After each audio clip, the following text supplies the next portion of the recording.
Bye-bye. All right, bye-bye. There he goes. Now we're going to France. France. Yes. Vive la France, Christophe. Christophe, how are you? Hello, Uncle Bob, Eric. Hello, pretty Sarah. Hey, Christophe, where do you live? In Paris. Oh, okay. I thought you might have lived in a suburb or something, because we're working it out now. I think it'll probably be July or August, but I don't have it worked out yet. I have to talk to a friend that is a companion of mine that will be going with me, and I have to find out what her schedule is. Oh, thanks so much. But we'll come for sure, because I have to thank my French friends, and that's why I'm coming. That's the only reason I'm coming. Well, thank you, Uncle Bob. Well, thank you. What's up, my friend? It's always a pleasure for me to have you on the phone, Uncle Bob. You know the admiration that I have for you. And then it's a magical moment in my life, and thanks for giving me the opportunity to live this moment every Thursday. It's a pleasure. Go ahead. What's your question, monsieur? Okay, to begin, I wanted to know how you fell in love for sports that you have always practiced in your lifetime. Well, I was introduced to boxing when I was 8 years old by my mother because she thought the neighborhood that we had was challenging and that I should know how to defend myself in the street with boys. And that's how I became a boxer. And I loved the sport up until the end of my boxing career. I suffered some brain damage, and I have empty, what's it called? Do I have... Short-term memory? Yeah, I have short-term memory loss because of the damage, but I liked it because my mother introduced me to it. I was a football player that got a scholarship out of grammar school into Harvard School for Boys, and I had a wonderful athletic career. So I liked boxing, not as much now as I liked it then. I love football, not as much now as I loved it then. And those are my two primary sports, boxing and football. Thank you for the stories, Uncle Bob. Sure. For my second question, you're known for doing your own stunts during your career.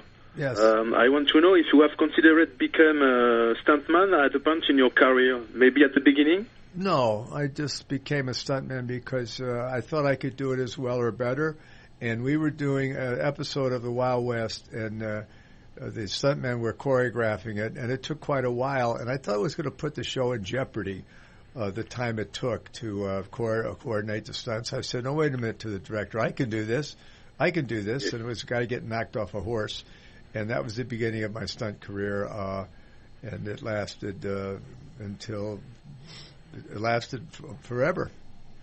Yes. But you have had an award for your competence for the stunts. Say that again?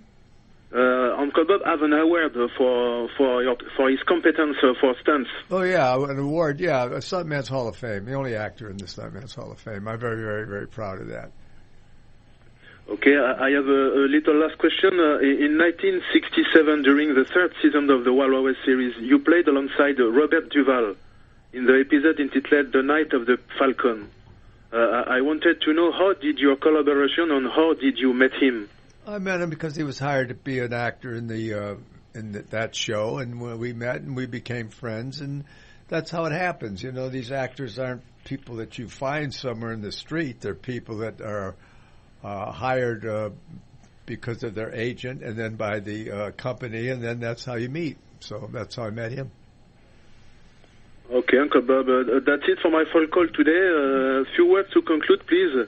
I want to thank you from the bottom of my heart for this rendezvous that you give us to talk to you live every Thursday, Uncle Bob. Well, it's your show. That's why I talk to you on your show, and you've made it your show by being a part of it. And I say to you, the only French that I know is thanks a lot, okay? Well, you're an American legend, and I'm proud to for this moment that I spent each week with you. Thank you very much for saying that, and I'm honored to have you in my life. Thank you, sir. Oh, thanks you, Uncle Bob. Okay. Have a good show. God bless you. Next week. Au revoir, mon ami. Au revoir, monsieur. Hello.